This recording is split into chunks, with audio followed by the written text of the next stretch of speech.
உங்க வாழ்க்கையில் சில பிரம்மாண்டங்களை பார்ப்பீர்கள். இதோ நான் என் சிறுமையிலே கர்த்தருடைய ஆலயத்திற்காக 1,00,000 தாலந்து பொன்னையும் 10,00,000 தாலந்து வெள்ளியையும் நிறுத்த முடியாத திரளான வெண்கலத்தையும் இரும்பையும் சவதரித்தும் மரங்களையும் கற்களையும் சவதரித்தும் கையை தட்டுங்களேன். தாவீது எப்ப சம்பாதிச்சாரா? அதெல்லாம் அவருடைய சிறுமையில.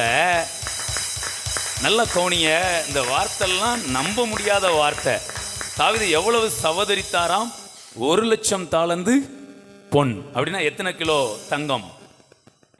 32 லட்சம் கிலோ தங்கத்தை சேர்த்து வச்சாராங்க. இவ்வளோ தங்கமும் அவர்கிட்டயே இருந்துச்சு.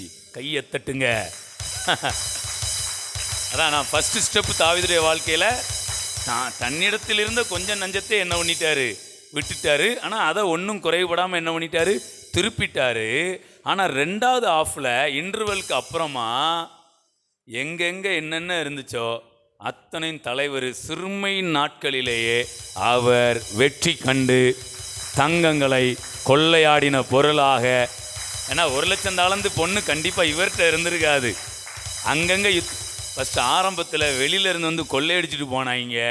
அடுத்த ஆஃபில் தலைவர் போய் கொள்ளையடிச்சிட்டு வந்தார் கையை தட்டி. ஹல்லேலூயா. அப்போ எப்படி இருக்கு பாருங்களேன்.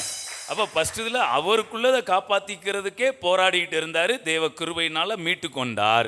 ரெண்டாவது இதில் அவர் இதெல்லாம் அது ஒரு ஓரமாக கிடக்கட்டும், எங்கெங்கே இருக்கோ சுற்றி கிடக்கிறதெல்லாம் கொண்டு வந்து தன்னிடத்தில் சேர்த்து கொண்டார். அதை ராஜ்யத்துக்குன்னு யூஸ் பண்ணார், தன்னுடைய ஃபேமிலிக்குன்னும் யூஸ் பண்ணினார். Praise God.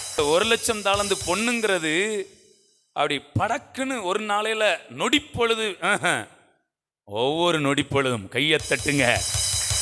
எனக்கு தெரிஞ்சு ஒரு 100 கிலோ, ஒரு 1000 கிலோ, ஒரு 10,000 கிலோ இப்படியே போக. ஏன்னா அன்னைக்கு ராஜாக்களுக்கு அதுதானே வழக்கம். எவனாவது வருவான், யுத்தம் பண்ணுவான், இவங்க ஜெயிப்பாங்க, அப்புறம் அவனே கொண்டு வந்து கொடுத்துட்டு போகிற மாதிரி இருக்கும். சில நேரம் இவங்களே போவாங்க, கொள்ளையடிப்பாங்க, எடுத்துகிட்டு வருவாங்க. இப்படி போக வர இது ஒரு 10 வருஷமோ 20 வருஷங்களும் ஆயிருந்திருக்கலாம். ஆனால் துவக்கம் ஏதோ 1 கிலோவில் தான் என்ன பண்ணியிருக்கும். 1 கிலோ எனக்கு தெரிஞ்சு ஒரு 1000 கிலோக்குள்ளே தான் என்ன பண்ணியிருப்பார் தாவீது. இந்த தங்கம் சவதரிப்பதை ஆரம்பித்திருவேன். நான் ஒரு முக்கியமான டயலாக்கை உங்கள் மேலே நான் சொல்கிறேன், ஆன்லைனில் பார்த்துட்டு நான் சொல்கிறேன். எதிர்காலத்தில் நீங்கள் பார்ப்பதற்கான ஒரு பிரம்மாண்டத்திற்கு நிகழ்காலத்தில் ஏதோ ஒன்று சிம்பிளாக செய்யப்பட்டிருக்கும்.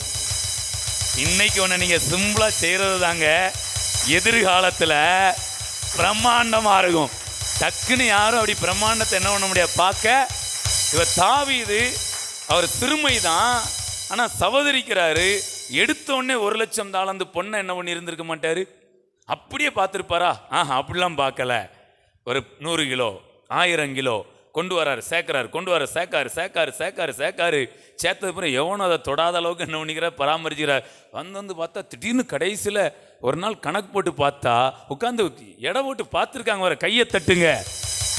எடை போட்டு என்ன பண்ணியிருக்காங்க, நிறுத்து பார்த்துருக்கேன். அதனால தான் நான் கரெக்டாக எழுத முடியுது 1,00,000 தாலந்து பொண்ணுன்னு. அவங்கெல்லாம் எல்லா வேலையும் பார்த்து ஆடுகள் எவ்வளோ இருக்குது, மாடு எவ்வளோ இருக்குது, எல்லாத்தையும் கணக்கு போட்டு. நான் சொல்கிறேங்க, உங்கள் வாழ்க்கையில் சில பிரம்மாண்டங்களை பார்ப்பீர்கள். பிரமிக்கத்தக்க அளவில் காரியங்கள் உங்கள் வாழ்க்கையில் நடக்கும். இன்றைக்கி உங்களை யாரெல்லாம் பகைக்கிறாங்களோ அவர்களெல்லாம் உங்களை பார்த்து பிரமித்து நிற்கிற அளவில் தேவன் ஒரு சிறிய துவக்கம் அற்பமாக இருக்கும், முடிவு அற்புதமாக இருக்கும். துவக்கம் சிறுதுளி மாதிரி இருக்கும், முடிவு பெருவெள்ளம் போல இருக்கும். கையை தட்டி, துவக்கம் கடுகு விதை, முடிவு பெரிய விருட்சம்.